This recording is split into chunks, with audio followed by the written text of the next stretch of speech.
নবরত্ন বানানোর জন্য 9টা রত্ন লাগবে, তাই কি? একদম তাই। 9টা সবজি দিয়ে বানাবো নবরত্ন কোরমা। তার জন্য সবজিগুলোকে ভালোভাবে কেটে পরিষ্কার করে প্লেটের মধ্যে সাজিয়ে নিয়েছি। এখানে টমেটোটা কিন্তু আমার বাড়িতে ছিল না, তাই টমেটো কেচাপ দিয়ে কাজ চালাবো। তো এখানে মিক্সিং জারের মধ্যে আমি এখানে নিয়ে নিলাম হচ্ছে নারকেল, কাঁচা লঙ্কা, পোস্ত, কাজু, কিশমিশ আর অনেকটা পরিমাণ দুধের সর। অল্প একটু দুধ দিলাম যাতে করে এটা মিক্সার গ্রাইন্ডারের মধ্যে ঘোরাতে পারি, আর একটা স্মুথলি পেস্ট বানিয়ে নিলাম।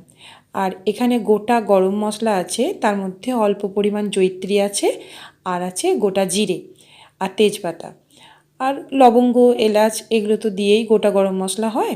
তো অল্প অল্প করে দিয়ে তেলটার মধ্যে দিতে একটা সুগন্ধ বেরিয়ে আসলেই এর মধ্যে সবজিগুলো আস্তে আস্তে করে দিতে থাকবো। গাজরটা প্রথমে দিলাম, তারপরে ফুলকপি,